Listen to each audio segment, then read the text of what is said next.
Good evening. I would like to call this regular meeting of the Board of Education to order. The next Board of Education meeting is scheduled for Tuesday, May 27th at 7:30 PM in the Board of Education meeting room. I'll start the meeting with a motion to amend the agenda. I'd like to add item 8D, appointment of a superintendent search firm. Do I have a second? That's Sarah, seconded by Dennis. All those in favor? That is unanimous.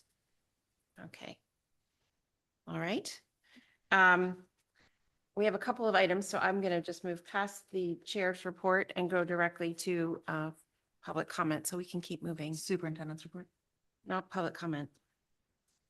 My agenda says public comment. Oh, is yours different? Yes, all good. Go ahead. Keep going. All Sorry. right, public comment, please. If anyone in person or online would like to participate in public comment, please come up to the podium or use the raised hand icon and wait to be recognized. Once recognized, please state your name and address for the record and note that you will have up to 3 minutes to comment. Please note the time with the chair.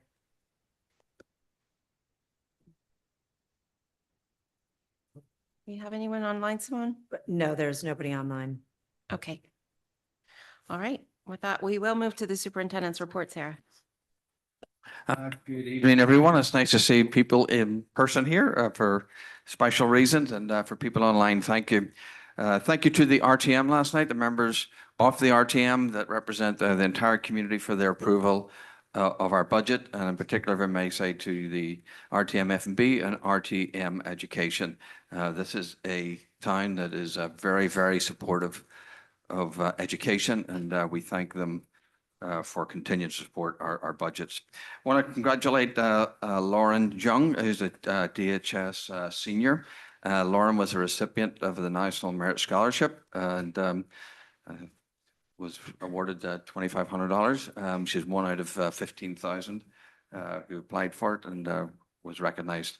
Congratulations to our high school seniors who were also, there's a number of them, so I won't go through them all, but they were recognized recently for our inaugural arts commitment ceremony, and that's for kids who were going off to study the arts at the various universities. It's been a wee while since we've been together, so I just want to make sure that we remember to recognize certain things that have taken place, and that's the National Teacher Appreciation Day that took place last week. We also had Nurses Day, so those were two very important groups in our community, and we thank them for all that they do. It's a professional privilege to work with such talented people. I want to mention to the board and just remind them, just following our new policy, that the high school has offering 2 EEF educational tours, 3 field trips, international field trips, and thank the staff for giving of their time freely to take our kids on these international experiences that they will remember for lifetimes.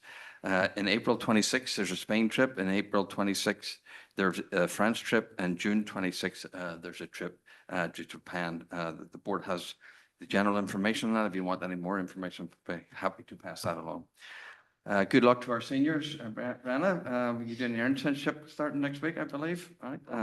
So they're all getting ready for that. Testing season is sort of winding down. Ryan is not with us. We wish him good luck as he crams and reviews for his AP exam tomorrow. Now, there's a lot of events, wonderful events going on right across from pre-K up through 12th grade, from our musicians to artists, different clubs, performances. Hope you get a wee chance to check one out here in the spring season. The high school cell phone pouch pilot is underway. We have a number of students participating, about 65 students who are participating. The high school will be sending out or have sent out today just a notice to the parents, and there'll be an update to the board at the next meeting. Henley Happening was a huge success, and we have a couple of Henley Happenings tonight, for that matter. I want to thank the community support and Mr. Cooper, Creative Heights, I think he was, but he got on the Ferris wheel with our kids. There's a wee picture of Mr. Cooper with the kids on Saturday, and the rain held off, so it's wonderful. This is Mental Health Awareness Month. We were one of the green ribbon this particular month, and I just want to recognize, since the last time we were together, we did have the Out of Darkness walk. That raised over $18,000 for a high school walk campus. That's just from Wave Strong to other organizations, the sports teams, clubs, community members who participate in that. It's just absolutely phenomenal that we can raise such funds in support of such an important cause. There's a few meetings coming up, but with that, that concludes my remarks. Thank you. Thank you very much. Student representative reports, Brenna. Good evening, everyone. We wish Ryan the best of luck cramming for the AP English Language and Composition exam, which from experience is not the easiest. So we wish him all the very best. As we reconvene, we come into our last few days of classes for seniors. We'll be having our senior breakfast this Friday at 7 a.m. to commemorate our next chapters and the wonderful culminating experience of the past 4 years in this wonderful education system. We also will be having a scholarship and awards festivity night next Wednesday. And our junior prom will be on Saturday, May 31st. Save the date. Hopefully it's as phenomenal as the senior prom was. And we wish everyone the best of luck on their exams, which will continue through this week. And again, just want to reiterate that we support especially our seniors in this time coming into the last few days. That's so crazy to think. Thank you. It is crazy indeed. Big transition. What If do I you think may, of me? just to speak to the obvious, right? Public service announcement, wear your sunscreen, right? And follow up with your doctor's appointment. So that's your public service announcement. Thank you. It's an important one, Alan. Thank you. With that, I'll move on to the approval of the minutes. We have a motion to approve the following minutes of the special and regular meetings held on April 22nd, 2025. That is Joanna, seconded by Dennis. All those in favor? That is unanimous. Board committee reports. Dennis? The board has appointed the board as the search committee, not to kind of preempt our 8A, but to do a search firm, to hire a search firm for the new superintendent search. We have interviewed 3 search firms and we have chosen which will be our 8C that we just amended the agenda, that we will move forward with School Leadership LLC, or hopefully with a vote. Great, thank you. Any other board committee reports? The curriculum committee met for our final meeting about K-3 literacy, but I will not steal Amy's thunder. We'll talk about it later at this meeting. Okay, great, thank you. All right, with that, we'll move on to presentations, discussions, and possible action. So we start with a big one, Alan, the acceptance of the superintendent of schools. I'll have a lot more to say as we get closer to the actual time. You still have work to do, so I'm not going to say much tonight because I don't want you to get you distracted. But for the purpose of the committee, we'll go ahead and accept Alan's resignation tonight, and then we're certainly, after that, we're going to appoint the interim. And then we have some other exciting appointments as well. But I'll start with a motion to accept Dr. Alan Adley's resignation as superintendent of schools effective June 30th, 2025. That is Dave, seconded by Joanna. All those in favor? That is unanimous. June 30th. Good third. Okay. Thank you, Alan, for your service, truly. Next, we move on to appointment of the interim superintendent of schools. We have here tonight Dr. Eric Byrne, who has recently retired from the Rye School District and has agreed to come and serve with us for the next year. We are thrilled not only to be working with him, but also that he would step up into this role. So he will be starting in July, and we are, like I said, we're super excited that we get the opportunity to work with him. So with that, I will take a motion to appoint Dr. Eric Byrne as interim superintendent of schools effective July 1st, 2025. That is Robin, seconded by Dave. All those in favor? That is unanimous. Dr. Byrne, would you like to say a few words?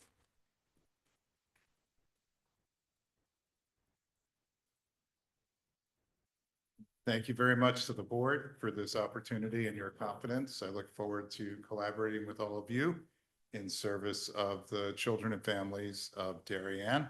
And also there's many administrators here and faculty. I look forward to working with the faculty, staff, and administration also in service of the schools. And I'd like to thank already Dr. Adley for his helpful support over the last couple of weeks, conversations, and really spending some time and setting some dates for transition. So I look forward to continuing to call you a lot and relying on your incredible experience here in Darien, and also just supporting the board through this transition and through the search process. So thank you again for this opportunity. Thank you. Welcome, Eric. Welcome.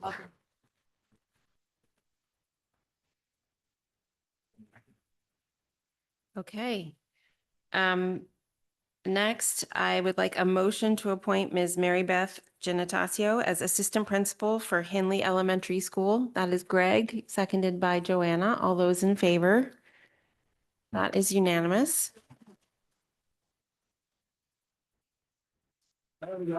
Hey, hey, you don't get away that easy. Get up here and say something. I'd just like to say thank you so much. I'm really excited to continue to serve Darien in this new role. And I look forward to collaborating with the staff, the students, and the families at the Hinley community. I really appreciate it. Thank you.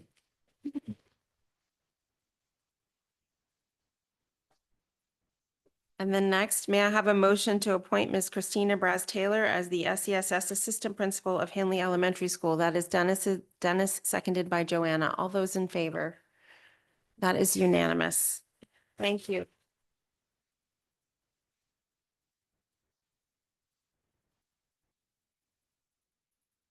Hello, everyone. Thank you so much. After spending 2 months at Hinley Elementary School last year, it'll feel like going home. It's an incredible community, incredible teachers, lovely families, and wonderful students. And I want to thank the board and the cabinet for the opportunity to continue to serve the Darien Public Schools. Thank you so much.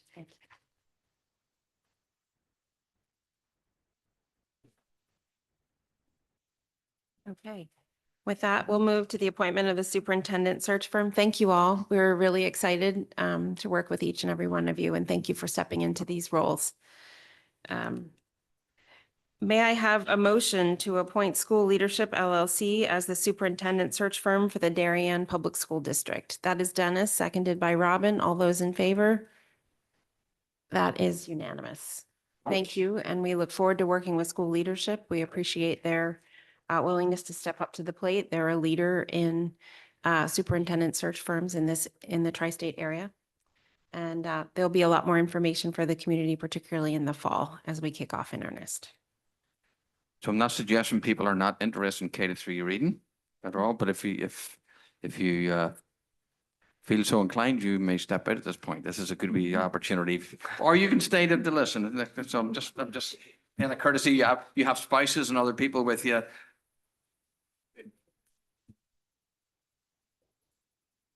Thank you all for being here this evening.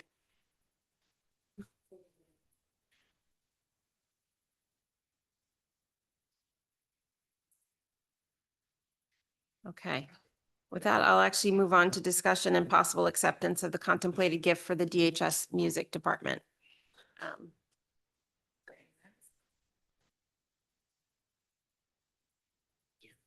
She's here. Great.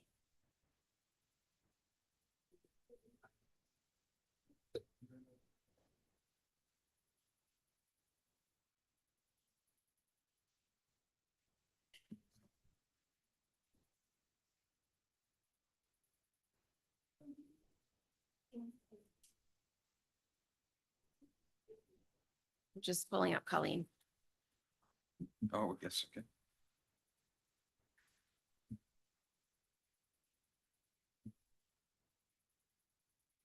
Colleen, we're looking to see if we can see Colleen. She's on. Oh, there she is. Okay. Hi, Colleen. There we go. Can we hear you? Sorry, I'm struggling with technology. Oh, okay. Great. Can you see and hear me? We can see and hear you. If you need someone else to present on your behalf, I'm happy to volunteer Amy and Alan. That's okay. I just can't see or hear you. Very well. All right. What do you have for us, Colleen? So I have a contemplated gift of a baby grand piano that has been graciously offered by community members Jack and Stephanie DeVita. We would love to accept this beautiful Yamaha baby grand piano to be used in the DHS orchestra room to replace a piano that is over 70 years old. Okay, that sounds wonderful. Are there any questions? No. Okay. May I have a motion to accept the contemplated gift for the DHS Music Department? That is Robin, seconded by Dennis. All those in favor? That is unanimous. Thank you. Profound thanks to Mr. and Mrs. DeVita for the gift. What a treat Thank you, Colleen. Thank you. for being here. Okay. With that, further discussion and possible action on the K-3 literacy program. Thank you very much. Is this working? This one does not. Can you all hear me? Yeah, just pull it closer. Okay, pull it closer. I know this is the long-awaited discussion and possible action for K-3 literacy. I just want to just really start by thanking the great number of educators that were committed to really a very thorough district study analysis of state feedback and resources that are available to hopefully really improve teaching practice and learning outcomes for every single learner in Darien Public Schools. I also want to note that Paula Bleakley is in the audience with Anne-Marie Galgano. They've both been involved in this process. The steering committee was also co-chaired by Shirley Klein and myself, Julie Droller, and Natasha Torre, and Jen Fisher, originally from DEA. And we just are very pleased to have this recommendation for the superintendent and for the board to consider tonight. So we're just going to give a very high-level overview because we did have a very robust discussion on May 7th, and I hope everyone had a chance to take a look at that. We've pulled some slides that we think are the most relevant for the general public to really tune into. Just a quick history lesson. The Connecticut Right to Read legislation was passed in 2022. I remember at that time thinking 2025 seems like a long time away. And then here we are. I'm very grateful that we have taken this opportunity to do a deep study of our performance in Darien Public Schools, a critical look at our curriculum and instructional practices, and authentic really reflection of what we might want to do to close some gaps in some areas. When Darien received the conditional waiver, the state provided feedback, I think in December, my first year here, last year. There were only a very few short weeks to figure out how we would approach the conditional waiver situation. And at the time, I felt it was really important and discussed at great length with Dr. Adley that it's really an opportunity. This is an opportunity that we shouldn't let pass by. If we really believe in continuous improvement, this is an opportunity to take a look at our practices and consider how we might move forward best for our staff and our children. The waiver decision is there just as a record. We've tried to keep everything linked to these presentations so that the board and public have very easy access, and that there's great transparency as we move forward. The steering committee did create a rubric that was based on scientific research in the area of literacy based on the state's Curate model. And we also provided waiver feedback in the meeting we had with the State Department of Education. We partnered with the state throughout. We invited them to come down to our core review team meetings, to Board of Education meetings, and we continue to partner with them, and we'll share with them what the decision is of tonight's board action. Before she gets started, and then I just want to take just one wee moment just to say that this process and the outcomes, no matter where it lay, is a reflection of Amy's and Julie's leadership. Yes, we had all the team and we had all the teachers and so on, but this wouldn't have happened as comprehensively, as thoughtfully, and with as much expertise if you weren't tapping into our two administrators' expertise themselves. And I know they're not going to say that, but I need to say it because you should be very proud of those two people and the process that they've went through. And with that, you can continue what you actually did. Thank you. I appreciate that. And I know that Julie does as well. One of the things that I know was a focus for us throughout this process was not only literacy and student data points, but also thinking about change management, thinking about how important it is to involve stakeholder voice and to think about teacher capacity, professional learning, and really, again, to use this as an opportunity for a continuous improvement cycle. So the first thing we did was establish a pre-K-12 district committee. While this legislation is K-3 legislation, we've discussed all along that there needs to be a very tight articulation of literacy expectations for learning, assessment for learning, and outcomes for learning. So even after the board's action tonight, we will continue to look very closely at not only what's happening K-3, but the trajectory of grades 4 through 12. And Kristen Colonies is in the audience, and she knows that she's up next. There needs to be a very quick turn of attention to what's happening in grades 4 through 12. And we will be as intentional as we have with our K-3 work with grades 4 through 12. So we did look at all of the resources that the state had on their CSD approved list. It was a very short list at first, and then they expanded it a bit. We looked very critically at those resources. We engaged every single teacher at the elementary level through surveys, spending time out in classrooms, observations, and focus groups. And I think the focus groups really provided an opportunity for the staff to tell us what they're experiencing in the classrooms with our current resources, their current instructional practices, gaps they felt we might have, and also gave the opportunity for the pilot teachers to share a little bit more directly about their experience with the interreading HMH resource, which is the pilot program that we decided to try out this year. We had our regular Board of Ed curriculum committee meetings. I know you have all looked forward to those every month with a heavy focus on K-3 literacy. K-3 literacy is the most important work we do. And I'm excited to also talk about things beyond K-3 literacy. I'm already dreaming up what should be some of those curriculum committee topics for next year. So the final review process committee, and then a smaller core review team of K-3 teachers. We had a committee of 12 teachers that were a subgroup that represented all of the schools. We had general education teachers, special education teachers, an ELP teacher in there, and some administrators. And we worked together to really examine the data. Lots of data points, quantitative data points, qualitative data points, feedback from our staff in surveys and focus groups. And we developed an instructional framework. And the reason why this is important is because we've said all along, it's not really the resource, right? Or not adopting a boxed program. It's really about the magic of the teacher in the classroom and the capacity of the teacher in the classroom.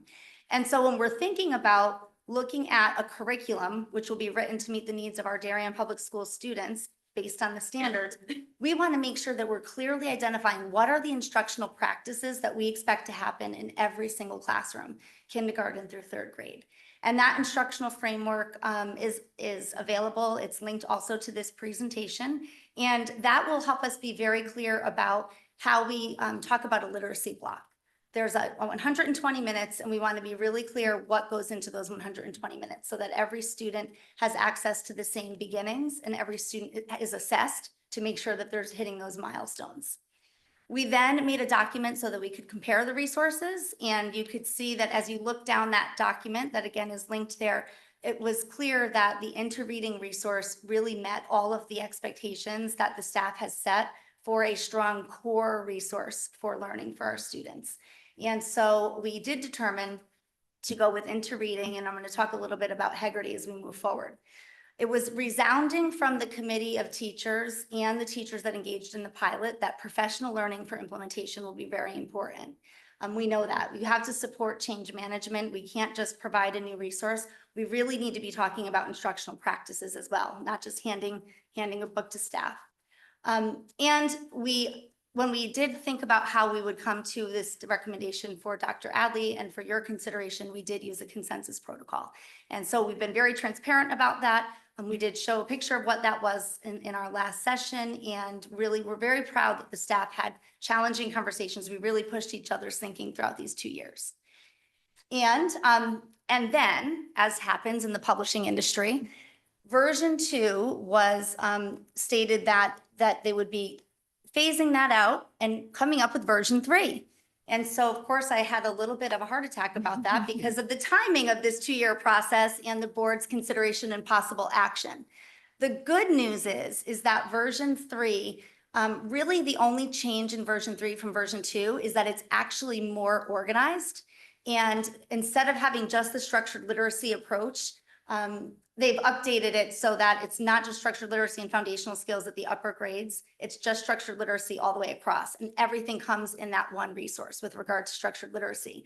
So when we talk to our staff about this, that we really wouldn't want to adopt something that is not the best and most current, How different would version 3 be? When they looked at version 3, they were really thrilled at some of those features that they thought will make the resource, they'll be able to implement it with more facility. So that's exciting. The writing and grammar lessons are also included in the teacher's guide. That's an area of our work that we know we want to focus on. We agreed with the state with that and some new texts. And there's also a comprehensive presentation platform for all teachers for K-3 literacy to support their instruction. One other final note, there are decodable texts for grade 3, which were not a part of version 2. And those are really important for our emerging readers. So our recommendation in summary is that we would adopt Into Reading as a K-3 primary resource, version 3, that we would maintain Haggerty in K-1. Our staff is very comfortable with the Haggerty resource. So to be clear, this will not be a supplement. The students will have instruction in phonemic awareness from the Into Reading resource, and they will have a second dose, if you will, like a boost with Haggerty. It's only a 5 to 7 minute routine. It's very tight. And we know that that phonemic awareness is absolutely foundational. And sometimes you don't notice until children are in the upper grades that they have some of those gaps in their learning. So we want to be really discreet and careful as we teach into that and assess when they're in those K-1 grades. We will look at developing a curriculum, and I know that there's conversation about what's the curriculum, what's a program, what's a resource. So I want to be clear that a program is like a boxed set, right? Like set it and forget it. And we know that that won't necessarily meet the needs of our Darien students. We have a higher performing district than many districts throughout the state of Connecticut and nationally. What we know is that we want to have the curriculum aligned to the standards, and the resource is like a tool that we will use to get there. So in this case, our two tools will be Into Reading, HMH Into Reading, and Haggerty based on the board's potential action tonight. And what we'll do is make sure that we support the staff with curriculum guides to really support their implementation so that there's a more assured experience across all classrooms, K-3 throughout the district. We'll also be thinking about professional learning. We've begun to think about that and what type of coaching that our staff will need as we move to implementation. I spoke very briefly about this before. This is critical. 120 minutes is a lot of time in a school day. K-3 literacy is our most impactful, most important work, but we want to be very clear what happens during those 120 minutes. So we will teach into this with our staff. What's wonderful is we have pilot teachers, so we have kind of ground floor expertise from our pilot for the last year, and our pilot teachers have been very vocal about wanting to support this change pending the board's action and support professional learning for their colleagues. So what we would do is this spring, we would begin to review that instructional framework, really thinking about high quality instructional practices for literacy. We would talk about the literacy block and teach into that. In the summer, we'd be planning really concretely for professional learning throughout the year ahead, developing those curriculum guides so everyone has a solid start as we open the new year.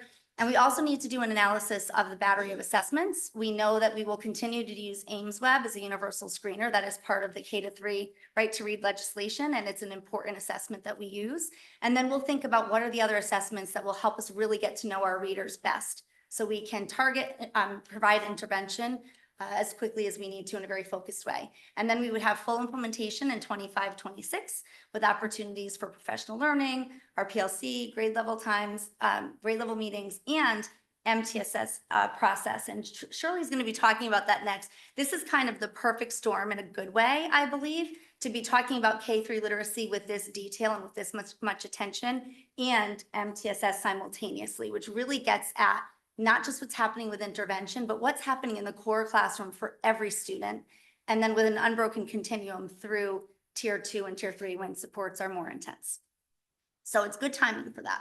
What does this mean for 4th and 5th grade and beyond? Again, I mentioned we wouldn't approach any shift or modification in grades 4 and beyond, 4 through 12, without really having great intentionality as we have with this K-3 work. That's really important and involving the staff.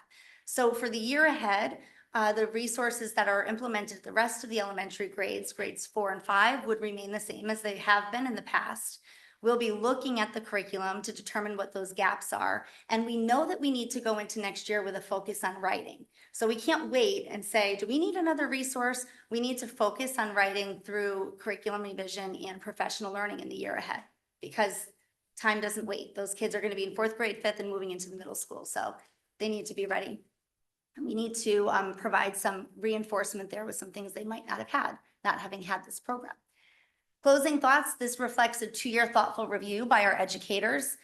It's honestly work that I am most proud of in my entire career, engaging in this process with them. We have really smart people who work here. And I would say this, even if I didn't think they were all listening tonight to see what the board's action will be, really thoughtful, intentional, careful, committed people with a great level of expertise who are in it to win it and invested in doing the best we can and invested in improvement. Right? This needs to be, schools need to be institutions of learning, not only for our kids, but for each and every one of us. So super proud of them for that.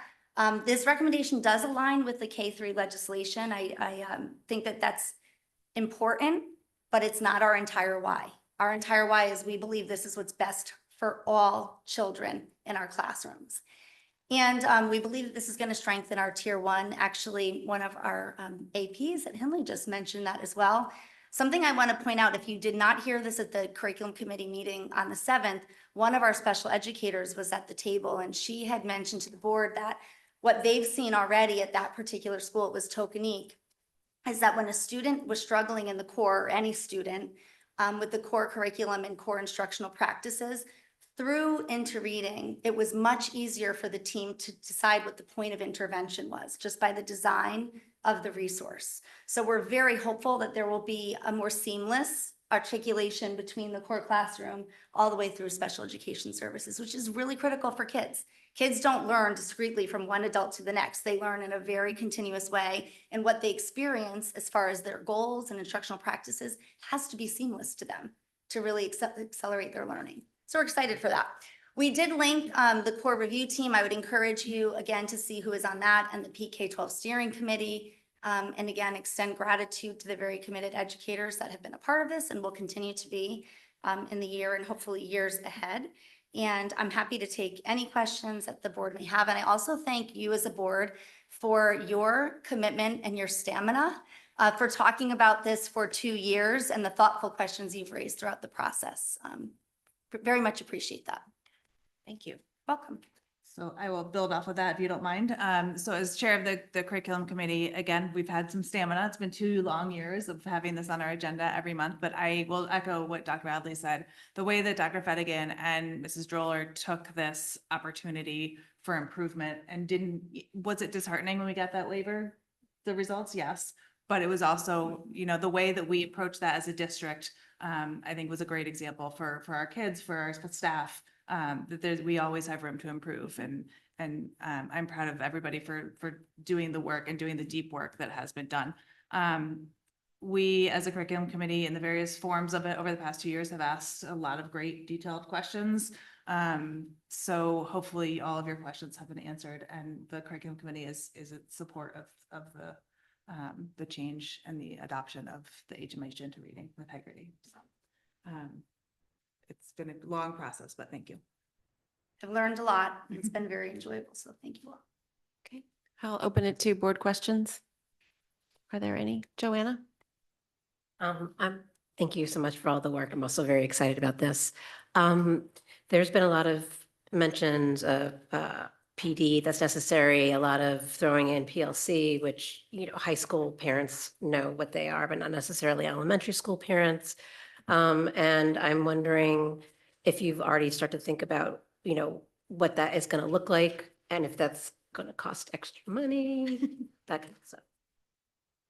Yes, we have thought about that. So we're actually, for the next meeting, we'd like to put together, look, this is going ahead regardless, right? With the time we have and the process we have, we think that it's important that the teachers continue to be the actors in shaping this curriculum, right? And using these resources. And that needs to be an ongoing regular process. So for the next meeting, I'll be working with the leadership team of the board to bring forward to the board a proposal that ties together the already PLCs that are happening at the high school, that addresses K-3 reading and also addresses the HHR needs, because there's packing needs and so on. So as we bring the calendars, which is on the schedule for next, I'd like to bring a comprehensive look at is there a way of dealing with all of this simultaneously and giving people a sense of what that calendar would be like. And it'll be helpful certainly for HHR and for the incoming superintendent and so on and so forth to have a map out of what that might look like for the year. And it'll also be helpful to our reading teachers, our teachers in general, right, to implement this program. They did on their own, not like it wasn't framed by any of our discussions. That one of the recommendations was we need more time somehow to get additional time. And I'm going to bring that proposal back. That'll include all of those things. If I can just add one thing to that, Shirley and I have been working together with Julie Droller on a very exciting opportunity for our staff that would begin this spring for our staff, including general education teachers, to receive OG training for OG associate training.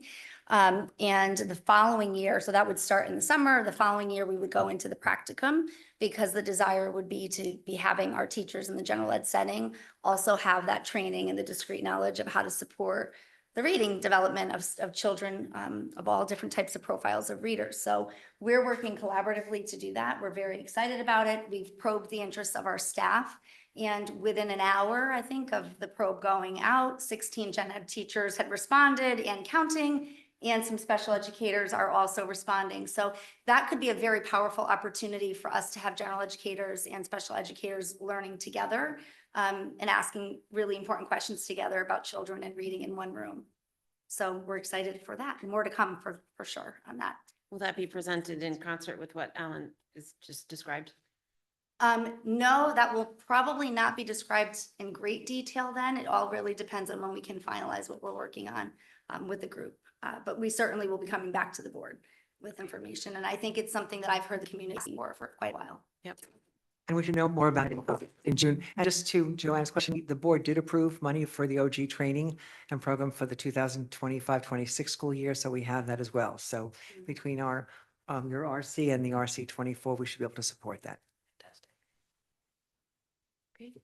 Robin? I just want to thank the entire committee in the process, because I think it was a fantastic outcome, I'm hoping, but seeing it through every single month and the questions we were able to ask, and seeing the process and the rubrics and the frameworks that had been developed by the teachers to really evaluate this using data and using all of their collective experiences during these pilots, I think is really fantastic to help us move it forward and address any gaps that we might have. And I also look forward to continuing to explore and delve into these resources, assuming that this is voted, which I understand are very extensive. And during the pilots, some of the teachers did mention that they hadn't even really had a chance to further explore for even for differentiation needs to, and we can meet all of the learners' needs. That's what we were told, but there's a huge amount of additional resources embedded, I think, in this resource, which I also think is really helpful for really making sure that we're meeting the needs of all of our students. So thank you. With that, may I have a motion? wait, Greg has his hand up. Oh, sorry, I didn't see Greg. Yeah. Just very quick, I'd echo Robin and Sarah's comments as it relates to all the work that's been done here. There's a link in the materials, if board members have not looked at it, that's, I think, very well done, the instructional framework that people should look at. It breaks down the curriculum into the various areas, core areas that are going to be focused on how those are going to be attacked. And I think it serves as a really good roadmap going forward for what we're going to do as it relates to all the different areas within literacy and other areas within this curriculum. So very well done. Great job to the whole team. Thank you. Thank you for that. And what's really important, I hope you will look at that, because it talks about what the teacher is doing, what the student is doing, what the purpose is. So clarity helps to build capacity and efficacy. So very hopeful for that. So thank you for that kind comment. Okay. Thank you. May I have a motion to adopt HMH into reading version 3 as the district's primary K-3 literacy resource beginning in the 25-26 school year? Joanna, seconded by Dennis. All those in favor? That is unanimous. Well, I feel like giving you a wee clap. Thank you. Thank you, To our staff. Amy and Shirley for, Thank you. okay. Presentation of the special education self-study.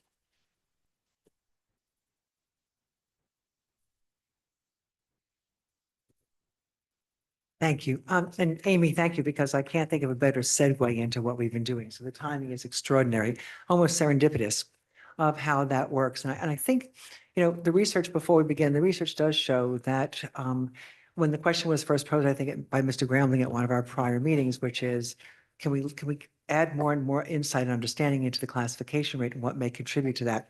We also, at the same time, when we look at the research and the literature, is that robust pre-intervention and interventions, not only within the core curriculum, as you said, but really in terms of tiered instruction, RTI, shows one of the most extraordinary and obvious percentage in the decline of referrals to special ed. Actually, there's a study done in 2020 that says over a 3-year period with a robust intervention that really does, to your point also, Robin, differentiate, include that, have that opportunity for all learners, they saw a 30% reduction in referral rate.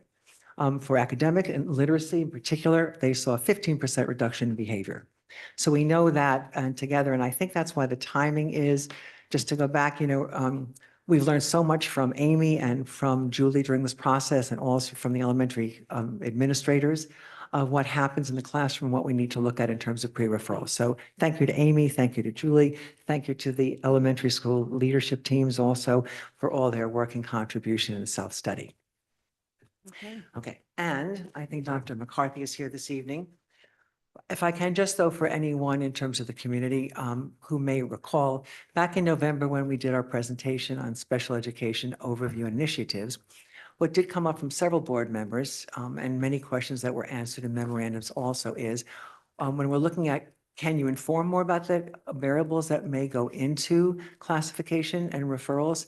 And why is it that Darien seems to have a very high rate of classification? And can you look at some of the areas? And I know we were asked questions such as, can you find that there is no answer? There's not a simple answer of, aha, this is why.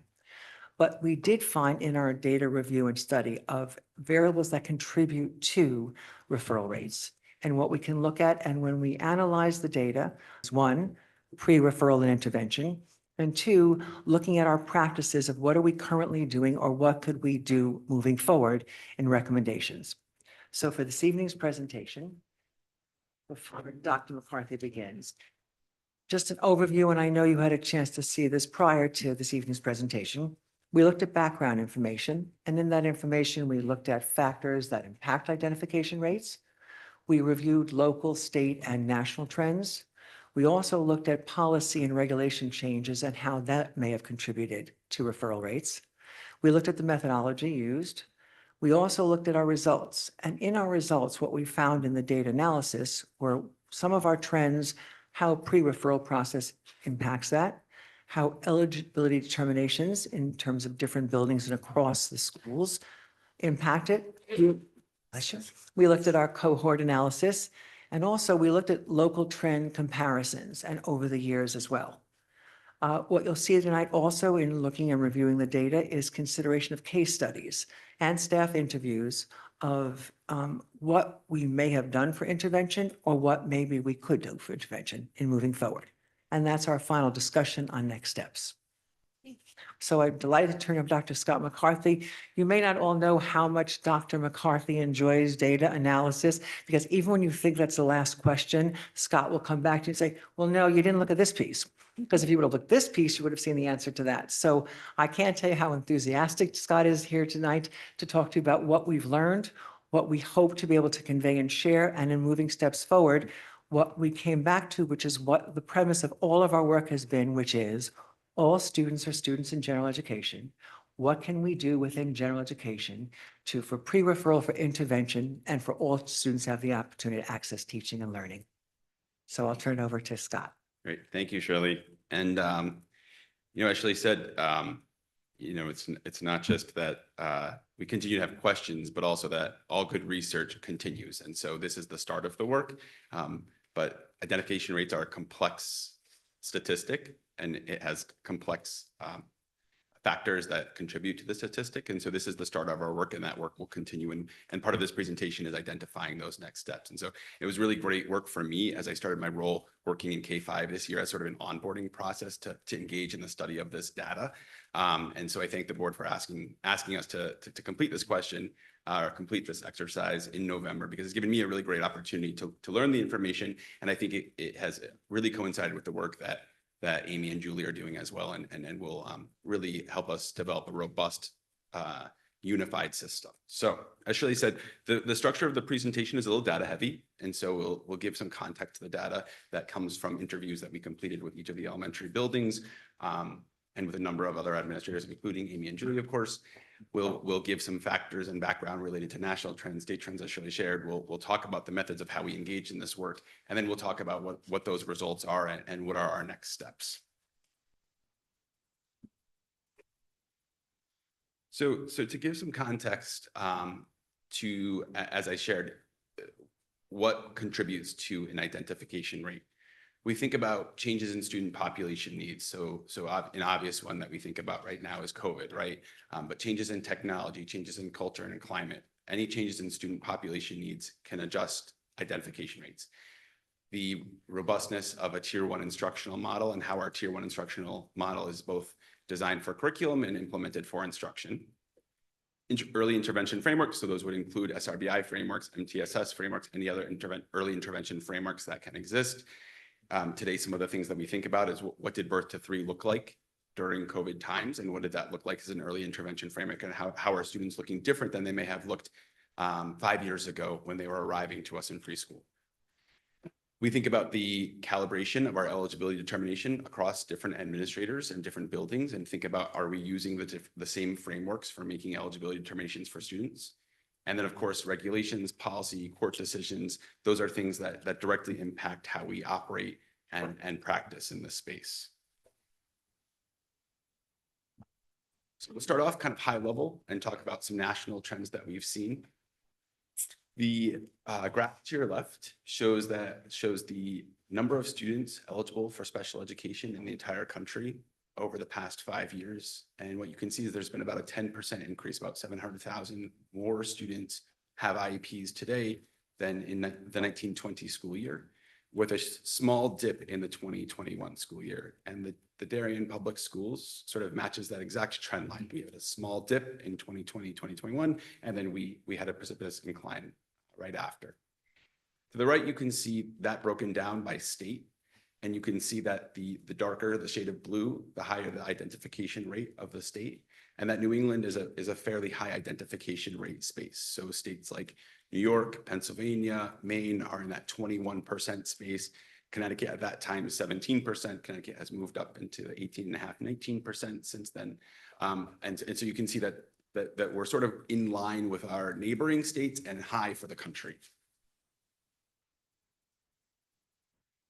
So drilling down into some state trend data, the graph to your left shows the overall school enrollment K-12 in Connecticut between the 2006-2007 school year and the 2024-2025 school year.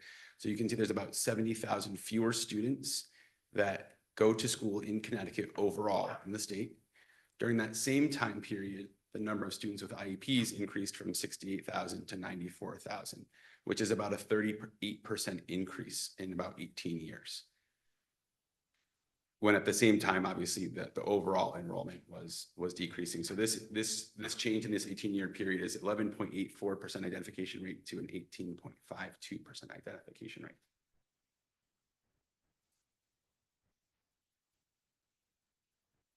When we look at our local trends, within our DIRG, we can see that Darien's identification rate overall for all students is the highest in the DIRG.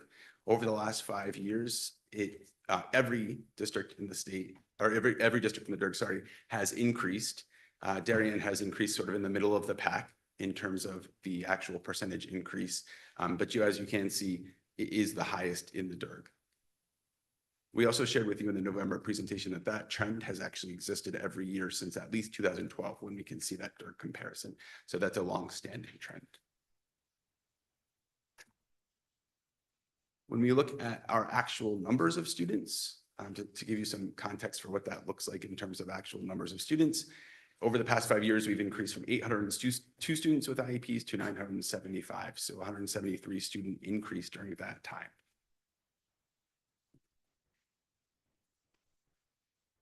We also wanted to give you a little bit of the story and the context behind those national and state and local changes. And so we'll talk about those local changes for the most part, but to give you some context at the state level, it's really important to understand how the evaluation processes and the regulations that guide those processes have changed over the past 15 to 20 years.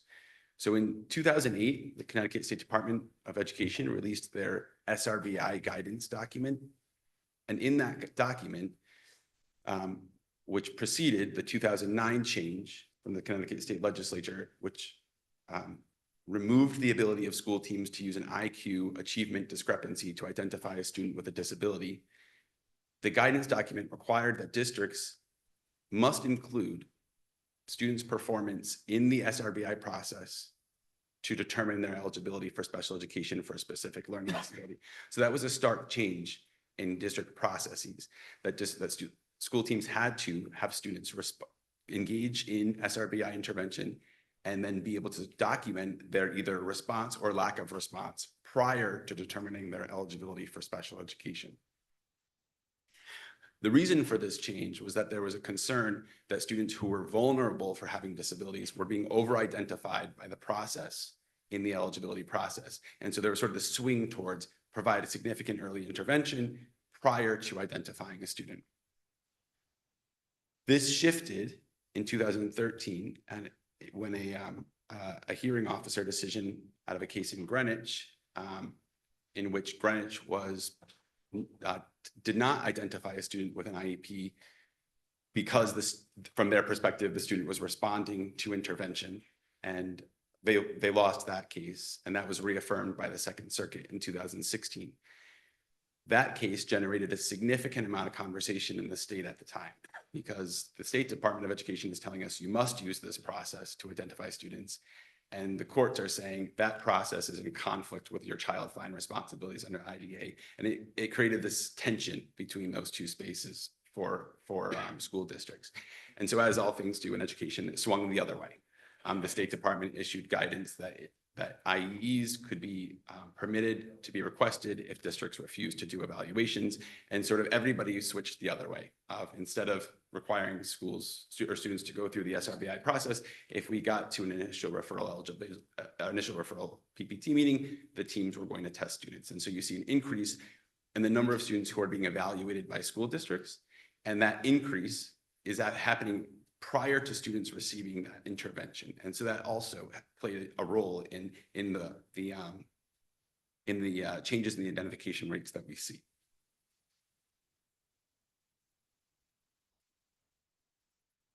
This graph will look familiar to you. It's actually the graph in our November presentation that generated the question of this self-study. When we looked at our middle school level rates and our high school level rates, they remain fairly flat. And the question was, well, what's happening at the elementary level? And so that's the drilled down most specific piece of information relative to Darien.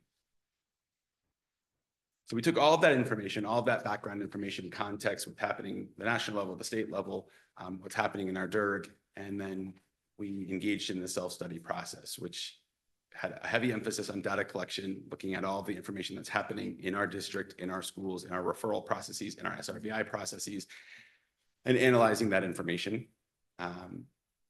We identified case studies. So during the school year, we had 102 referrals to special education, and we identified referral processes and specific students who had unique processes and went and reviewed their evaluations and reviewed their processes to understand more closely what happens in the context of specific students. We looked at those case studies in terms of age, their age ranges, their disability classifications, what buildings they went to, what grades they were in, to try to understand that context as well. And then we also interviewed and talked to many of our administrators. So we had interviews with each building administration and a number of individual interviews as well to try to understand, get context to the information that we were seeing at the building level. So in terms of our results,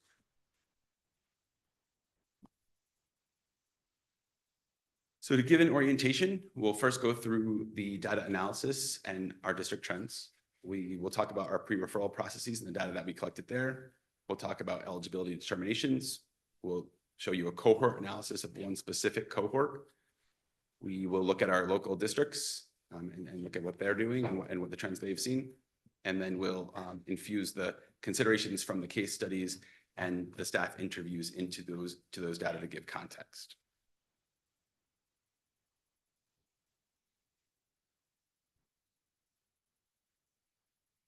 So when we start off and look at our K-5 trends in Darien, we can see that our overall enrollment, the blue line, has stayed fairly flat K-5, a slight increase. So we have a little bit of a difference in terms of the state, which was declining in the last 5 years, and ours has stayed fairly flat. However, what is similar is that our identification rate for students with IEPs has increased over the last 5 years. So we have gone from 285 students with IEPs K-5 to 376 students K-5, which is an increase in identification rate about 4 percentage points from 13.83 to 17.73.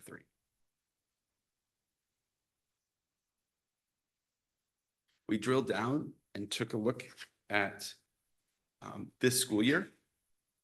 And we mined the data for the number of students who had IEPs on October 1 of this year and the number of students who had IEPs on April 1 of this year in every grade for all buildings.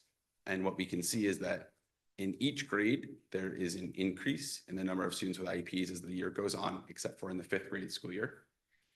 And that the grade that had the most significant increase is the 2nd grade, which went from 17.7% identification rate to 21.83% identification rate.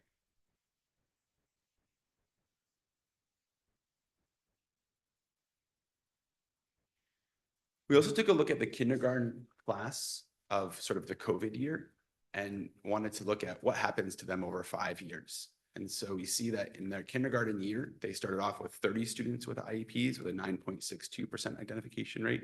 And by their 4th grade school year, which is this year, they have a 20.35% identification rate with 70 students with IEPs, increasing about 10 students per year. This overall class has also increased in size, sort of minimally about 30 students, but that's just of note as well.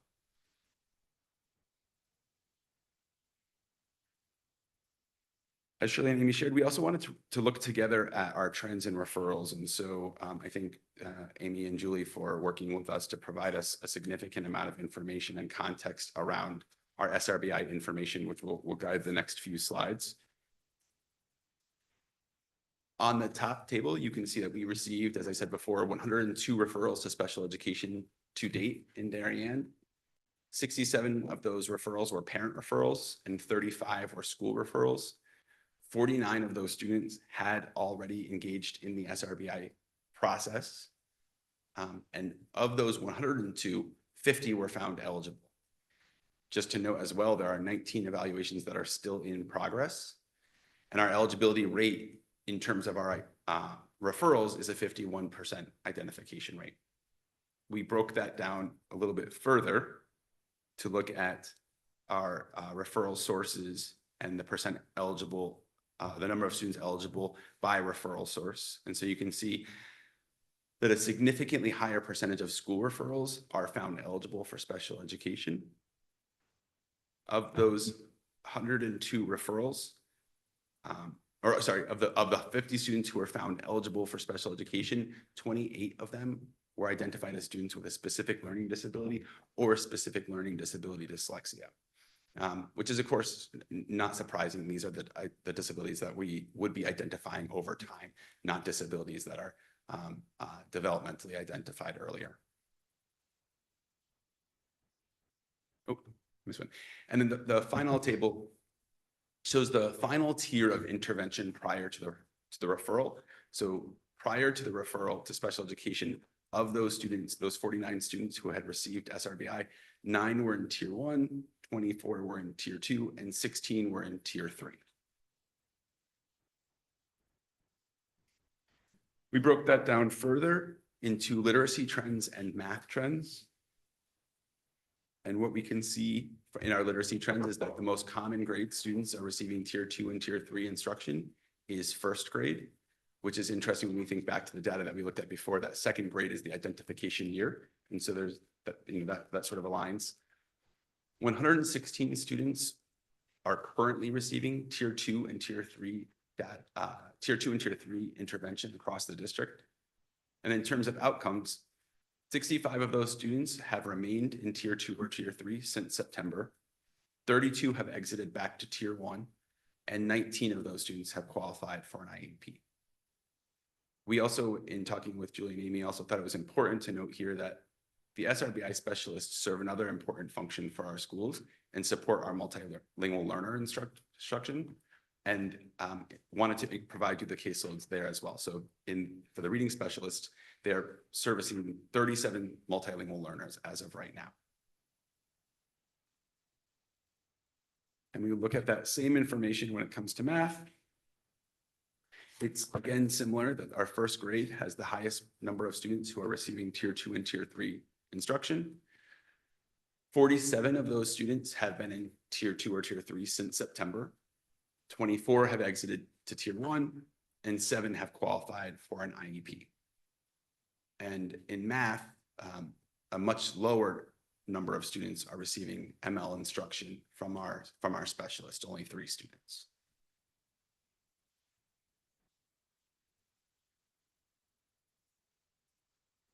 We also pulled local trend, pulled the data in terms of the last 5 years from our local districts in our DIRG. You can see that the mean change in percentage points is 2.58% over these 5 years, with every district going up.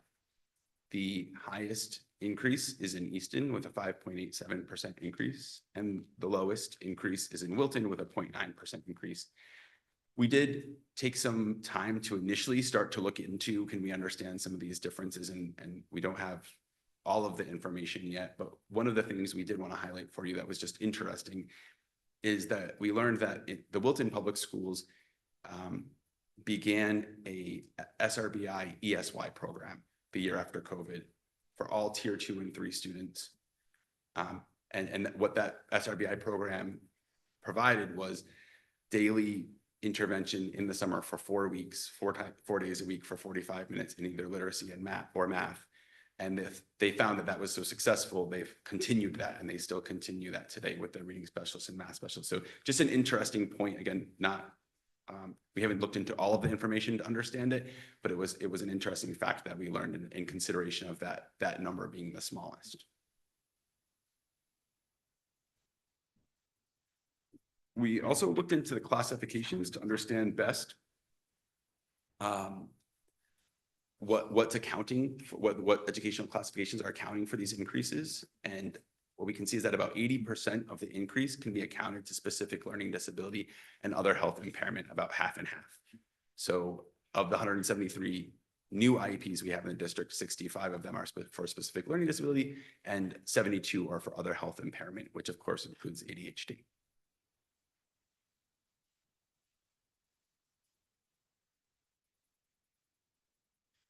We also wanted to provide you some context for out-of-district placements. We want to look into whether there are any trends there. And what we can see is both with respect to IEP placements or unilateral placements, we don't really see a trend of increase or decrease that would significantly impact our identification rates. And last, this wasn't something that we planned on looking into significantly when we embarked on the self-study, but it was something that came to us as an interesting factor as we started to talk to people and hear about their experiences of working with students. And so we looked at this chronic absenteeism. So chronic absenteeism means that a student is absent for more than 10% of the school year. So that means that they're missing 18 days or more of the school year. And so what we can see is in the 18-19 school year, for all students K-5, we had 44 students who were chronically absent. And that number increased 61 students to 105 students in the 19-20 school year. The 2021 school year was interrupted for all learners, and measuring chronic absenteeism was almost impossible as students were coming in hybrid formats. And so we know that was interrupted for all learners. So that's kind of not really useful to look at, but it's interesting that in the 21-22 school year, the number went up actually more, and it's only started now to decrease. We're seeing that decreasing trend. This trend profile is the exact trend the state is seeing for all students, that there's still an increase, but that it's coming down. But we felt like it was important information to think about, because there's both the individual student impact of the fact that you missed 10 days of the school year or more. And there's also the classroom impact of catching students up who are coming into your class who are missing significant instruction, and what that does for the entire class. And so we looked at this for all students, and we also wanted to provide some context as we're talking about early intervention and SRBI processes. What does this look like for general education students? And what we can see is that it's actually worse. So our percentage of students who are chronically absent, who are general education students, meaning students do not have IEPs or 504s, tripled from 18-19 to 19-20. So we have tripled the number of general education students miss 10% of the school year or more in that school year. And we feel like that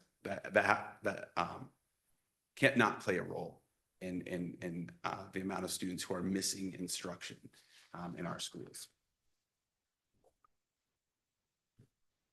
So to give kind of a summary, we know that the K-5 classification rate has increased about 4 percentage points over the last 5 years. The largest increase was in grade 2.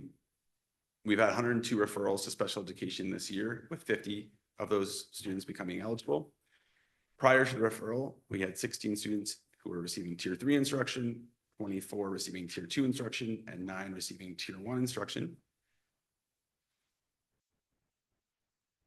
Every DIRG A district experienced a classification increase. The mean was 2.58 and Darien's was 3.9. About 80% of the increase can be attributed to specific learning disability and other health impairment classifications. And the chronic absenteeism rate for K-5 students has increased significantly since 2019-20, suggesting students are missing instruction at higher rates. So we worked together with Julie and Amy in the curriculum department to think about, looking at all this information, where do we go from here?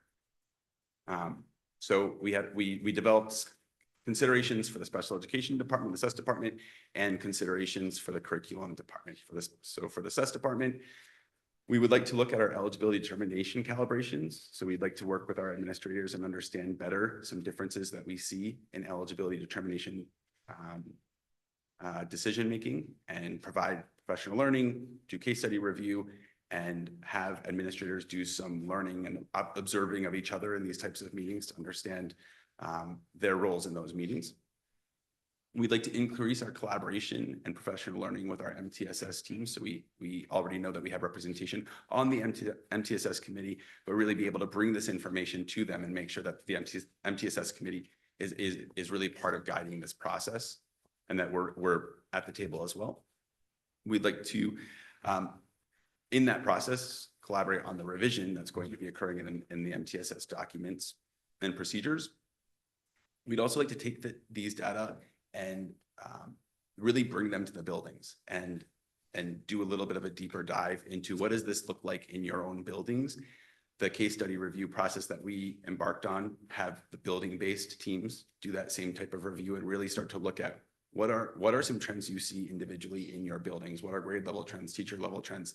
What types of gaps might exist in processes that are building specific as well? And then we'd like to refine and update our data collection process. So one thing we learned by doing this study is that the state doesn't have simplistic data dashboards for us to be able to pull information from. And so a lot of this is counting. And so now that we've created it for the first time, we would like to create structures where there's ongoing updating so that we can continue to see, do these trends continue or do they adjust? And then in terms of the tiered intervention processes, we'd like to have the MTSS team really look at tiered entrance timelines, movement timelines, meaning movement from tier 1 to tier 2, tier 2 to tier 3, and tier eligibility processes. So one of those pieces of information that obviously was very interesting to us all is that not a high number of students were in tier 3 prior to a referral, and we need to look at that a little bit and make sure that our tier movement processes are responsive to student needs. We'd like to complete a further review of our referral and cohort data with the MTSS team to address any potential gaps they see in the process as well. And then again, kind of increase that collaboration and professional development across the two teams to make sure that we're looking at and seeing the same information, and that we're able to pivot and be responsive to that information. So a lot of information, but with that, I'm happy to answer any questions with Shirley as well. Scott, I want to hold you on the last slide before I open it to general questions and make sure I understand if I got in an elevator that I could translate that. I think what you're saying is you're looking at the consistency of our identification process through the district, across buildings, across classrooms, et cetera. Yes. You're doing a big focus on MTSS, and that includes process, professional development, again, consistency across of implementation across the buildings. And more deeply, that's entrance and exit in terms of timelines and process and movement between the tiers. And then you're looking at sort of data collection and building out a more robust analytical database so that we can do more sophisticated analysis over time.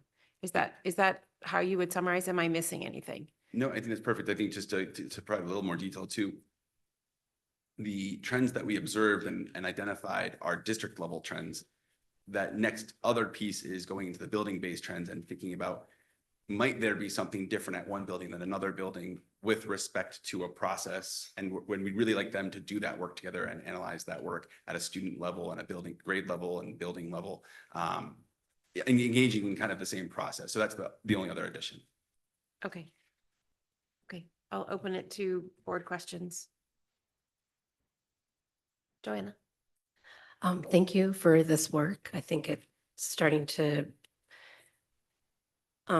answer a lot of questions that we've had that we haven't really been able to pin down.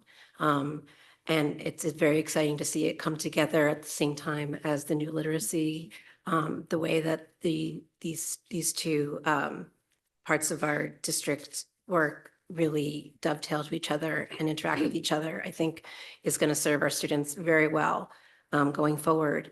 I have a couple questions. I found it very interesting that you said when you look in the DIRG and like Wilton has that ESY program.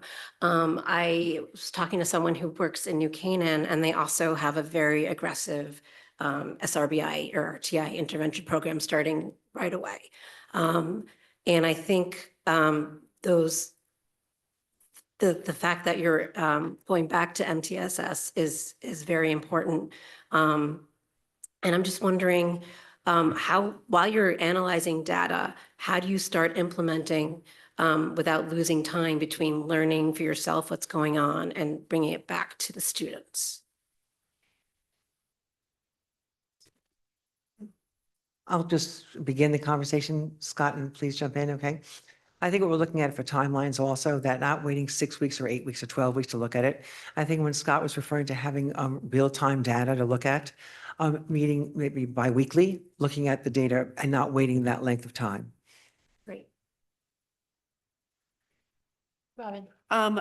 Some of the questions I have are actually on the memorandum that follows this presentation, where you gave some of the more detailed data up, for instance, about the educational classifications for unilateral placements, and just because it kind of bears on what I would think about in terms of next steps. And I wanted to highlight just one thing from that memo, which was the unilateral placements. So specific learning disability dyslexia had 16 unilateral placements, which was the highest of any of those educational classifications. So the question I have, which I think starts to get to what Shirley was talking about, where you're thinking about, okay, before we even get into the MTSS process, are there things that we can do or think about as part of this discussion to try to preempt some of these referrals from taking place, because we're doing maybe a better job of meeting some of these needs in-house? And that's kind of where I was. And that's a longer term process, and it's not necessarily to do with your internal operational kinds of improvements, but I think it's something that as a board, I would love to start to use this data, which is really helpful to kind of think about that as a longer term kind of a conversation. Or thoughts and considerations. It's really you might thoughts, have. not an answer, Robin, but thoughts. And I think again, the timeliness of it. And again, and as I said earlier, whether it's serendipity, the idea of science of reading and what's going on. I think the feedback we had from the teachers, and Amy, please feel free to jump in also. And Julie had pointed out on several conversations, is that all of us looked at the different resources and opportunities within the core instruction classroom. And because I think with great thought, the interreading was chosen because it had those components in it. Looking at, we spoke before about phonology and morphology and looking at orthography, but looking at those aspects was the idea that they could really go into small group instruction. They can look at tiered intervention in the classroom. And when Julie was speaking to the version 3 of it or the new out, they've actually made the teachers' addition and resources easier to find because it's been kind of difficult to find and do that. And they spoke to that also. So I think the notion at the same time of adopting a new program and implementing it with fidelity, professional learning to make sure that teachers are aware of it, to look at multisensory and Orton Gillingham practices. If you recall, we said we were going to focus on special education teachers for 2005, 2006, and Julie and Amy were very diligent in finding ways, let's get the general education teachers into and not postpone that. I think those are ways to start addressing it even prior to MTSS intervention, or actually as part of MTSS in the classroom. Because Great. remember, MTSS includes the core. It includes what was right and needed for every child. And I think That's what the you had difference between mentioned, MTS and SRBI. the, what you had talked about before this, about the Orton Gillingham and Right. seeing if teachers would be interested in that also is kind of along those lines. I think that would be a really exciting kind of an opportunity too. So thank you. Thank you. I just wanted to add, this is just a quick note. And we've shared versions of this before, but it's just really important to note when you're looking at data about the primary disability is that the team can only select one and they have 13 categories to select from. And so they changed them. So in 2017, the state passed legislation saying that districts must be able to recognize specific learning disability with dyslexia. And they provided us certain parameters to do that. In 2022, they changed it and said, you can use this for dyslexia, but it must be if the student has if it relates to the phonological word reading processes of reading. And if it includes other parts of reading, you can't select dyslexia anymore. And so looking at trends of that specific category is really hard because the criteria has changed. But what might be sort of more accurate is to say specific learning disability and specific learning disability dyslexia are 14 and 16, that's 30 students. And so that group together is the largest group. But I just to caution it to say, if we looked at it in a year and it said 14 instead of 16, that might not be perfectly connected because students only go through the cycle every 3 years and the rules have changed. Thank you I yeah, understand yeah. the data is complex. So Yeah, thank you. so, but that 30 piece, I think you're correct to point out that is the largest set group, but the dyslexia part isn't always the way that we're thinking about it. Greg. Yeah, thanks for the presentation and all the analysis. I have a few questions. One is, I mean, it's interesting to see some of the trends, but have you dug into figuring out like what's driving those trends? I think like taking another level deeper and really understanding like what are some of the underlying drivers of the trends to figure out, what is the why in order to be able to create a plan to address what's happening. I think like that to me is like the critical part of this to really take that next step. That's my first question. Then I'll let you answer that and then I'll move on next. Sure. Yeah, I think what we've tried to identify is the correlational information. The why can be complicated. We're looking at small numbers. So even just the fact that we have 102 referrals this year, it's a small number to dig into. And obviously we can't manipulate the data to study the why. We're really looking at correlational trends. So an example might be of those 102 referrals, I think it was 9 were in tier 3. So before referral to special education. So that's a question we have, is that number really right? It's not necessarily confirmed that's a why, but I think we want to work with the teams to say, is that really the number we would want there before we go into a special ed referral? So we agree, and that's that next level of work of going into the buildings and really looking at the whys on the individual student level. Okay, and then you mentioned tiers. That's what kind of my second question is. How do you think about tier improvement to measure the effectiveness of the additional resources that we're providing to the students? And then related to that, like how do you consider implementing timelines related to improvement on those tiers to create accountability for the resources that are being deployed?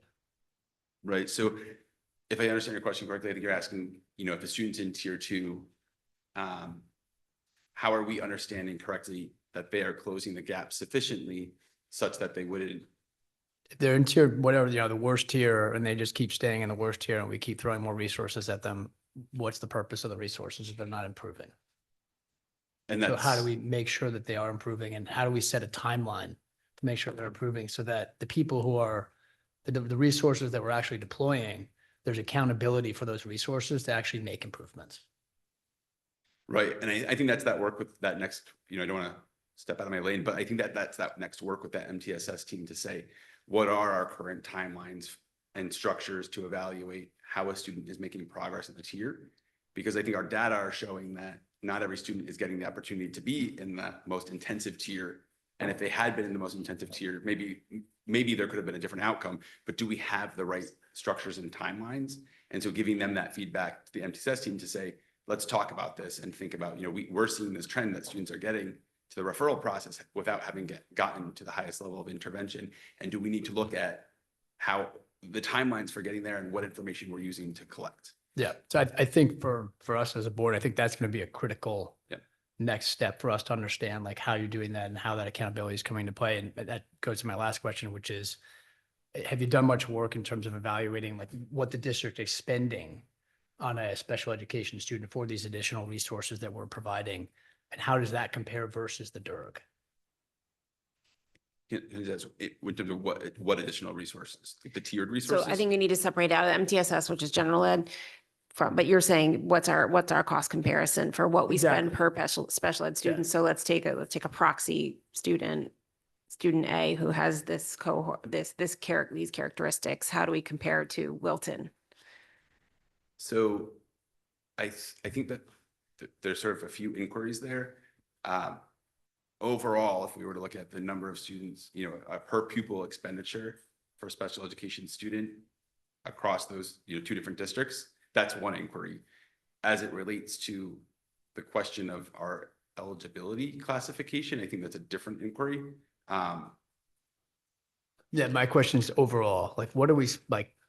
I mean, there's different ways you could think about it. Like the way I would measure it is I would say like there's special education costs that are specific to special education students, but they're also part of the general population. So the X, what's in our budget, X special education costs, that also gets allocated to special education students to figure out like what's the actual cost that we're spending per student, and then comparing that versus the DERG to see, are we spending the same as the DERG, less than the DERG, or more than the DERG?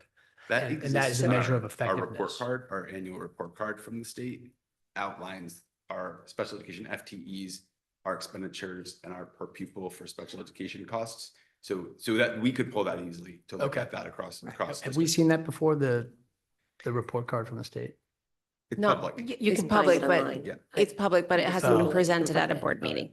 Okay. So it's a follow-up. That would be a nice thing to see, please. And that was Shirley, just, we remember, it wanna- was embargoed. It was just released recently, so we certainly can share that. Thank you. Great, that was it, thank you. Dave? Yeah, just piggybacking on what Greg was asking. We talk about other programs that exist in the DERG. It may be sort of intense early intervention and action taken versus something that happens over a long time. And to where Greg was going is, what's our turnaround time? How long are people in? What's our return? If we adopted a lighter, quicker, more intense program as other districts have done, are we going to see a more expeditious return, better results? They get out of the program faster. And in the long run, we're actually reducing costs. So that's going to be an interesting good conversation as we move forward to look at the contrast for the way we've set up our program versus the way some other ones are. And again, what the return is on that. I think that's a good question. And I think we've seen some initial information to suggest that that could be the case. For example, our 5th grade, that table I showed was the only grade that's decreased this year. And that is sort of our bubble of classification that occurred during COVID. And so thinking about, did students need a lighter amount of intervention before they're decreasing and exiting out? And so it's 1 year of seeing that, but it will be interesting to see both the 6th grade and the 5th grade this year. We didn't show 6th, but it's also true for 6th. The 4th, 5th, 6th is a bubble, and 5th and 6th have decreased this year. Okay. Do you have a follow-up? I or- do. okay. I mean, that's been something that's been raised at this table many times, is what happens with that COVID cohort and what do we need to do to get them to make sure that they don't become further behind or become a greater cost to the district. And then we're actually targeting that and taking actions quickly to make sure that they're where they need to be. Okay. Robin? This is kind of a follow-up on what Greg and Dave were just talking about, but you mentioned when we looked at the local trend analysis that you had started to look into the why are we so different versus Wilton, for instance. I think it would be really helpful to the extent that you're able to maybe further analyze what some of those other districts are doing that make their decreases much lower, similar to what you started to do with Wilton. And, are there things that we could learn or do differently potentially that they are having success with? And that would be really helpful to share as well. Joanna? I wanted to move on to something else, if that's okay. Yeah. So the overlap, 65% of OHI and specific learning disability. There's nothing here, or I haven't seen very much formalized in executive functioning in our programming. I know in Middlesex, they work with the kids to go through their backpack. But ADHD and dyslexia are often very co-occurring, which is better than comorbid. And executive functioning is something that would really benefits those students, and actually, it would benefit all students as well. So have you ever thought about bringing a program more formally into the classroom? Talking about, the competencies like, task initiation, planning, even focus, emotional control, like time management, like all the things that make us productive adults, just sort of planting little seeds earlier. Yeah, so we've done a lot of that work in the SES department with Peg Dawson's work on executive functioning to infuse those exact type of lessons. So task initiation, flexibility, planning and organizing, that type of lesson work into mini lessons, into learning centers and resource rooms to support students towards their IEP goals and objectives. And that would be an interesting space as we work with the MTSS committee to think about, is there a crossover there?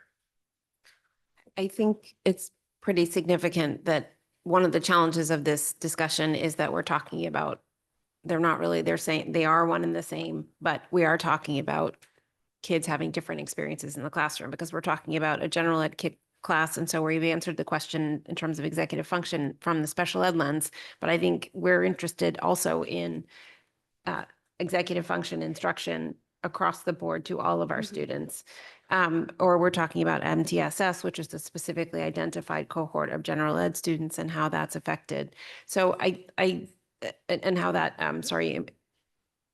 how that improves the outcomes of our students. So I think as we move forward, we want to be careful to continue to talk about how we're impacting all of our students in all of those different ways. And I would add to that, Jill, also into the question, Joanna, if we went into the classroom and asked the teachers in the general education classes, how are they addressing executive functioning skills like initiation, flexibility?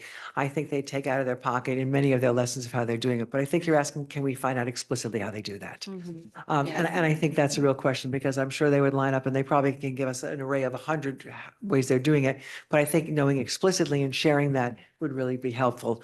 And I think, as Scott said, when we go back to the teams and we Yeah. become a collaborative team and looking at that, we can identify that and see, does more need to be done? Or if we're doing it, let's explicitly show how we're doing it. Yeah, exactly. And I think even naming it for the students so Mhm. they can go back to these skills if they're in a moment of stress, or, if they're feeling totally disorganized or what have you, also might serve them. If I can just add quickly to that, from the general ed perspective, One of the things that we've been talking about, even with play-based learning, is the executive functioning side. So we've been talking about how we're consciously and intentionally bringing those skills into our pre-K and K curriculum.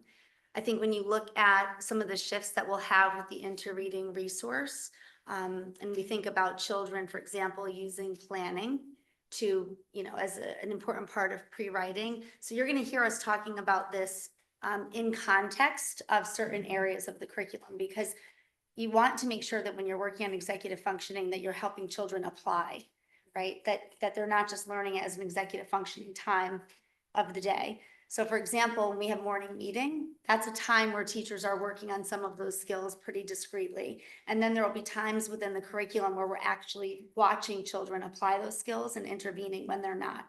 In the upper grades, middle school, there are many lessons that happen during the advisory period that are really around executive functioning. And so that's something that I've asked the team to work on, is really kind of developing that curriculum a little bit more succinctly and clearly in a stage 1 format, so that can be posted on EduPlanet. So that's some of the really intentional work we're doing also at the middle grades, but it's important to be in that work in preschool. Okay, so that sounds like a good follow-up item for a curriculum committee meeting. When that's ready. Robin? Just one comment, especially, and we'll hear more about this, I think, on the 27th, but when the phone policy proposal, when they give us that presentation on the 27th, specifically for high school students, many of whom I think currently might use their phones to help with executive function and planning and things like that. I think it will be even more critical for those 9th through 11th graders to understand and maybe spend some time in the high school helping them figure out planning processes, all of the scheduling and everything without using phones, and maybe starting to set up those skills in middle school and in early high school, because I think that gets to executive function as well, in the absence of being able to use that specific technology. I think that is true, but I think when it comes to curriculum, I think executive function PK through 12 is the brief, not just elementary school. Just like literacy. Just like Thinking about a continuum preschool through 12. That's how we Yes. need to be looking at We're just going to these be, areas of our work. it's just going to be important that we're judicious in the connections and the through lines that we are assuming we're making, or and be very clear about, like, if we're making a big commitment to do some of these things, programs or otherwise, we've got to be clear that it might look good or otherwise, but we've got to be clear that it is making a difference. Right, I mean, and to Greg's point, yeah. We have to make a difference, yeah. Sorry, I And, interrupted you. and what professional learning is needed to support this practice in classrooms is another important question. Okay. Sorry, Dennis. Yeah, kind of switching to a different topic in this presentation. Thank you for all the data. In the chronic absenteeism, I'm assuming this data is difficult to obtain, but based on the curve, I'd be interested to go back a couple more years and understand, is it really going up and kind of dipping down, or was that just a blip year in 18 or 19? And then, but my main focus of my question is, are these chronic absenteers? So is it the same kids over and over? Or was there a flu outbreak in one specific school? Or to me, I think you mentioned it, we need to kind of dig deeper and understand the schools, but I'm curious as to see how this is chronic and how much it goes on. And then even to build on that and have Dr. Dodd and the mental health kind of study this and understand what impact that has later in your career as well in schools. Sure. Yeah. So when you go backwards, the trend is flat. The first notable increase, and that's why we started at 1819, that's the trend kind of backwards. And then the 1920 is the jump, which makes sense, right? Because the March of 2020 is when students stopped coming to school with regularity. So what was surprising to us is that in 21, 22, that chronic absenteeism maintained. And so there's a lot of people exploring and trying to understand these trends. The initial question you had, which is, are they the same students? That's yes. So it is that 53 students. So in the last slide, for general education students, for example, it is 53 additional students who are general education students in K-5 missed 18 days of school or more than our previous trend. And so when we think about that's sort of where we think about two things. We think about those 53 students. If you're missing 10% of the school year, are you mastering the content? How can we be confident of that? One, and two, what is the impact of that to the rest of the classroom? The teacher has another new duty to catch you up as you walk back in and re-enter. We know that to the extent that you develop executive functioning skills, the necessary component of that is routine. And so if you're missing 10% of the school year, are you staying in that routine? When you miss a day of school, we all know that that student is not always at their best the day they return, right? So there's lots of soft impacts of that we're trying to understand. If you ask the principals when we interviewed them, they will also tell you that this data does not include the number of coming in late, leaving early, trends that started during COVID and have kind of persisted, in that absenteeism has sort of a different, there's a different cultural expectation around absenteeism from school than there was before. Students sort of got used to, I can learn from home. And many families are working from home.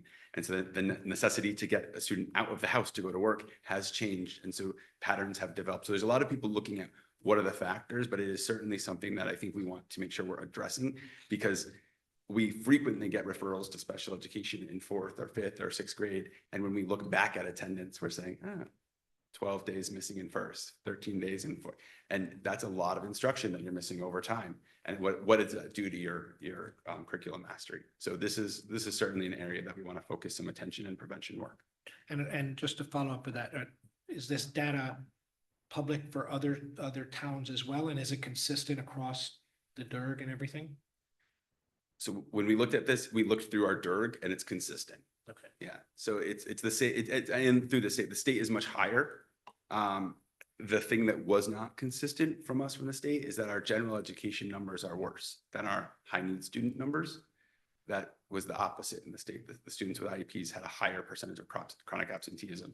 And our general education students, K-5, had a higher percentage.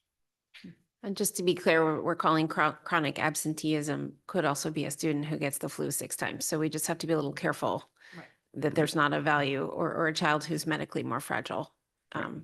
Could it be like just their parents are just taking them out for vacations? It could be. It can be too. Yeah, there are a few different metrics the state uses. They use truancy, which is 4 times in a month or 10 days in a school year. And they use chronic absenteeism, which is 10% of the school year or more. And so we decided to look at chronic absenteeism because the other is a little bit more complicated. 4 days in a month could be for different things. Yeah.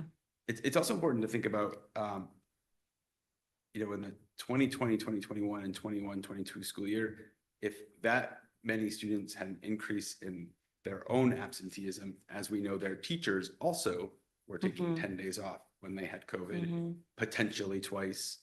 The impact on their instruction could be significant. Jill, Good. did you look at the secondary absenteeism? We didn't for this, but we You can didn't? provide that. Yeah. Yeah. Just curious if it's the same. So I know you've been very careful not to draw, I'll wait till you write that down.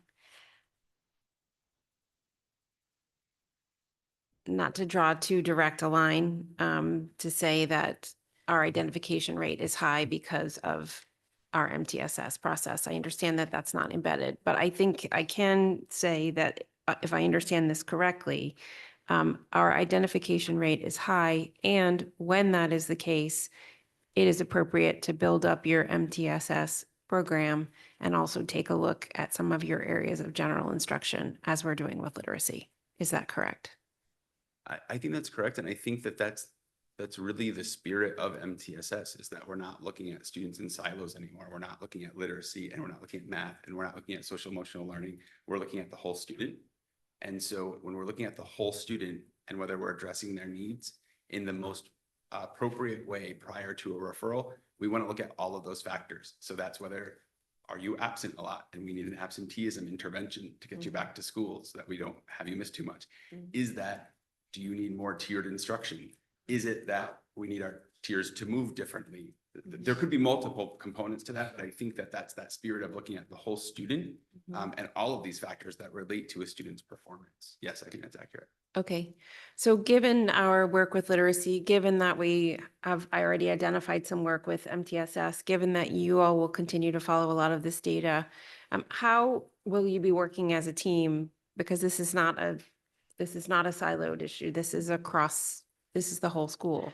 And if I may just add to that, Jill, and what Scott was saying, just to add to that, I don't think it's MTS and special education. I don't think they're two Right. separate silos. And I Right. think both Amy, Julie, and myself, and the other building administrators all feel the same way. We're not looking at it as a separate, looking at it together. Right, And we're looking, as we go back to the schools with the data, looking at that in a team structure.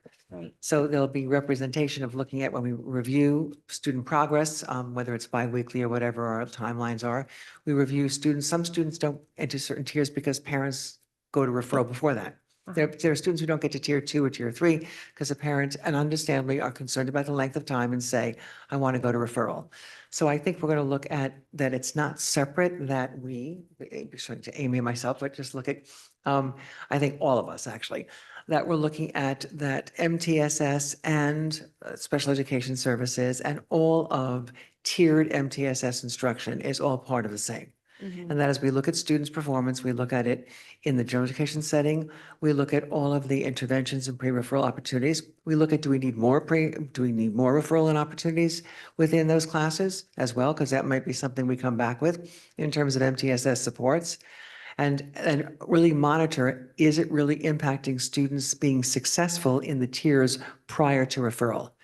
And if the notion is that is true in our ongoing work, not study, but work of doing that, as we introduce a new reading program, as we look at the MTSS structures, as we look at intervention and how our interventions have time and what they're doing, we may come back to the board with recommendations of saying that in this robust support of helping students be successful prior to referral, what our outcomes are. Okay. What do you think an appropriate timeline to come back to the board would be? Well, beginning, I'm looking at the school year and I'll ask Amy would have to weigh in at, but I would think reasonably, just an update after the first quarter of where we are. I mean, I don't know that we'll have answers or solutions, but I think looking at a quarterly makes sense. It's when progress reports come out. It's when we looked at IEP progress reports. It's when we look at MTSS. We're going to look at our timelines for tier 1, tier 2, tier 3. So I would think the first quarter. And I think the first quarter usually happens somewhere in November. I don't want to say, I'm not quite sure what the date is, but it's usually prior to Thanksgiving, I believe. Okay. Would you agree with that, Amy? Yes, I've started to do some coherence mapping and thinking about when are progress reports issued for students? When does professional learning happen in the district? When do we have conferences in the district? When are board meetings? When are Board of Ed curriculum committee meetings? So that we can be very intentional with what topics we prepare and help the board and the general public to understand what some of the connections are in the work. I also want to say, it obviously is a very, when you talk about something like this, it's important. We have to talk about continuous improvement. That's what we're about as learning communities. And there is definitely improvement to be made in our MTSS systems and protocols. It's something that we've called out in the strategic plan. That needs to be tightened up quite a bit.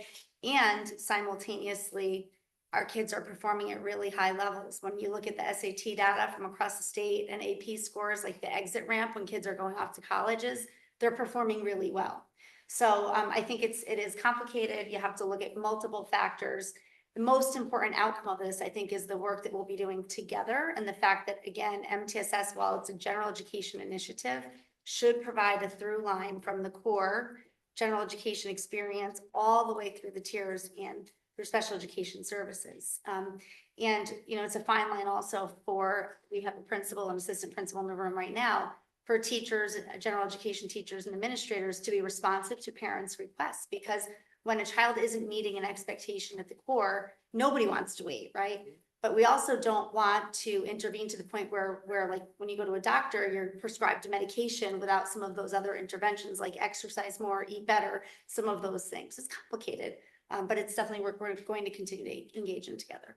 Okay. I do agree that quarterly, I was looking at the MTSS schedule and we'll be having MTSS regular meetings at the buildings and then meetings probably 4 times a year at the district level. So there'll be a connection to what's happening in the buildings and the district level. And of course, we would be reporting back to the board about that. Okay, great. I would Thank you. include those steps in the strategic plan for next year. Great. Because if you can't talk about it there and describe when it's going to be done and manage when it's going to be done, it's not going to get done. Okay, thank you. I think that's right. Okay, anyone else on this topic? To be continued. Thank you. Thank you for the Dr. work. McCarthy. Thank you, Scott. Charlotte. Okay. We'll move on to discussion of 504 policies, practices, and procedures. Thank you. Scott. And the board had asked just for an update on 504 and many of, we repeated, but many new community members might be interested. So we've included in the in the section 504 practices and procedures, just the background information about 504. And perhaps just before I begin for those, just to distinguish before we just go through a brief summary of that. The difference, if you want to, between 504 and IDEA, when children are receiving services under IDEA, the notion is that they require specially designed instruction to really address their needs and their learning needs. When students receive accommodations and modifications and supports under 504, the notion is that they do not require specially designed instruction. They require reasonable accommodations and modifications. They require annual review of those modifications and accommodations. And they also do require every 3 years a minimum of reviewing that. It's like a triennial, but with a 3-year review. So I just wanted to open that. So as we go through that, we have an understanding. The first slide, but I don't know what happened to the clicker.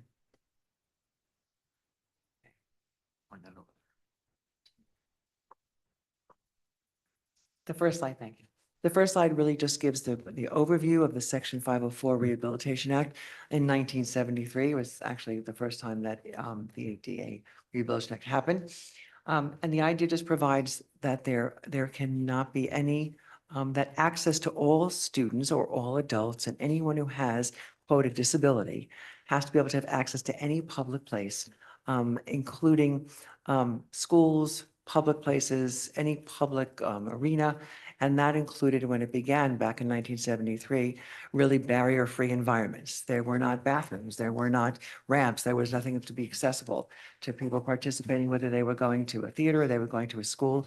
And the notion was that no one can be denied the benefit or be subjected to discrimination under any program activity that requires or that accepts federal financial assistance. Schools are one of those that get federal funding. And in that also, they're also protected about discrimination. That happens for all students, by the way, under IDEA and 504. And the overview, just looking at barrier-free environments, that in addition to just having barrier-free physical environments, the notion is that students have access to the same activities and programs as their non-disabled peers. So students want to attend after-school programs, they want to attend field trips, they want to attend any environment that they can be part of, that there'd have to be access for that. Special busing and transportation was an example of that. Ability, if they needed support by another paraeducator, an adult, they had to have that opportunity so they can access the same opportunities as their non-disabled peers. It also looks at opportunities to fully participate in programs within general education curriculum.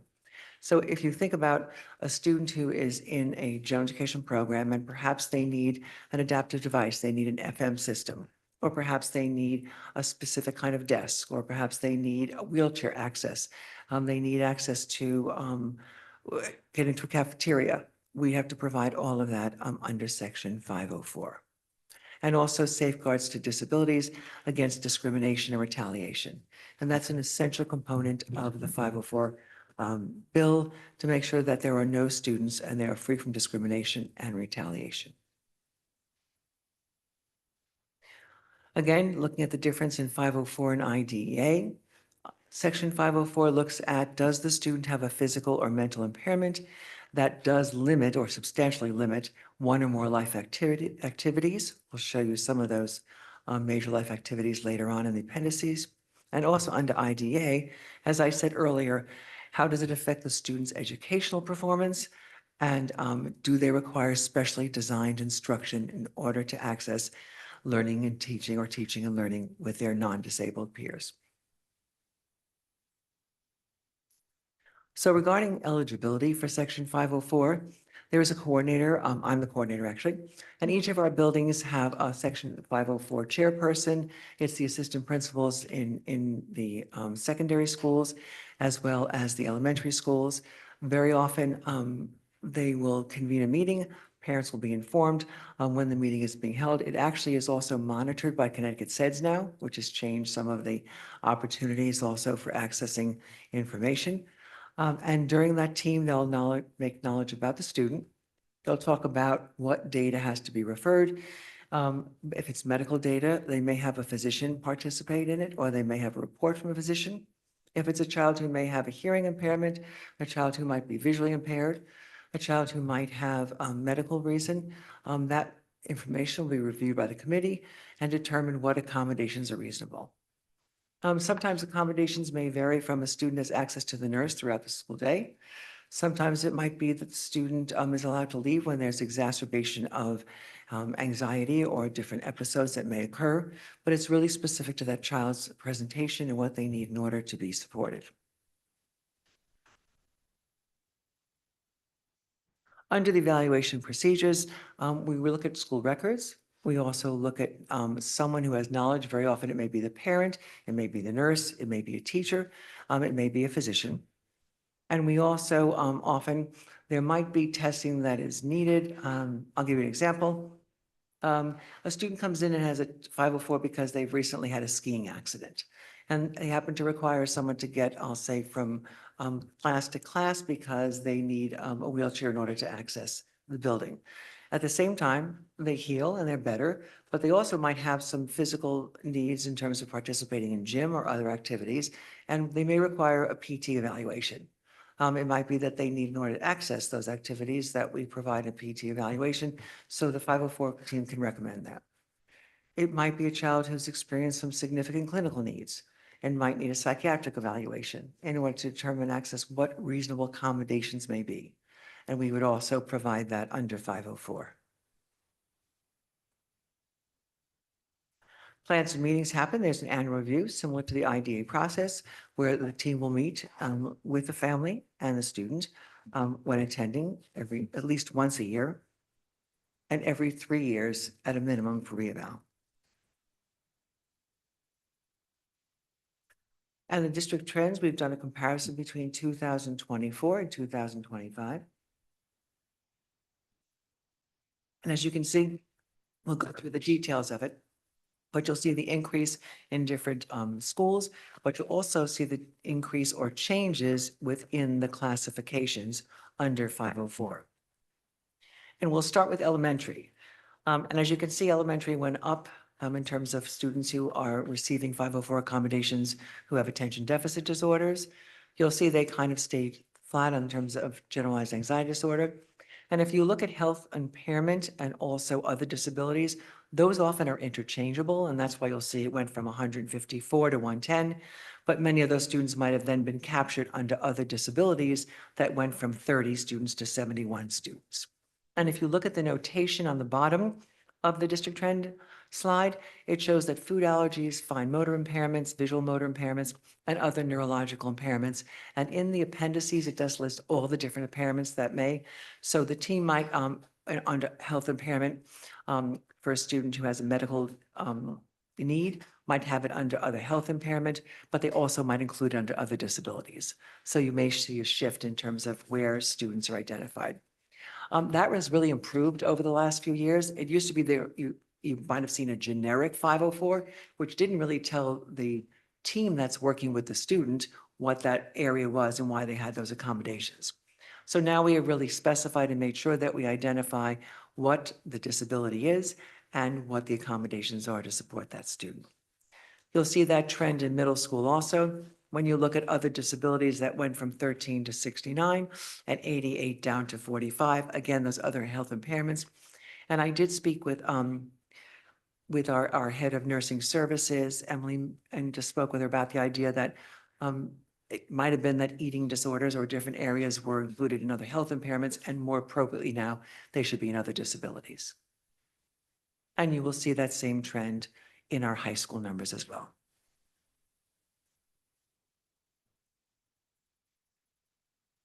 And we continue to stick we continue to uphold all the fidelity of the process. Also, all of our teachers are required to read the 504 plans at the beginning of the year, to sign off that they have read them, to make sure when there are changes in the high school for a second semester, that the new teachers read them and make sure, because many of these accommodations are essential in terms of the safety of students also.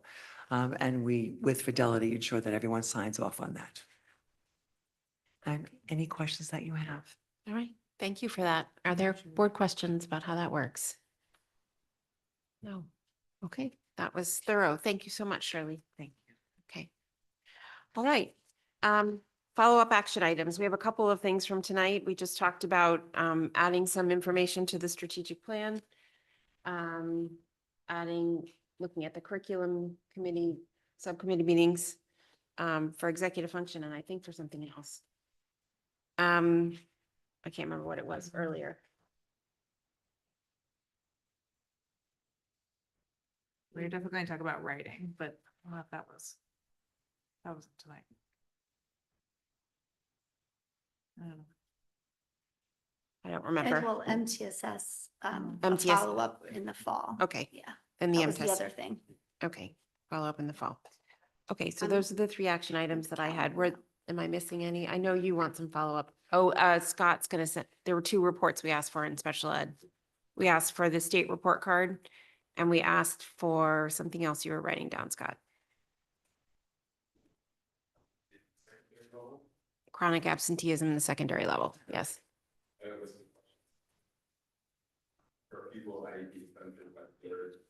Per pupil, and that's the one in the state report card, the per pupil expenditures by DIRG? Okay.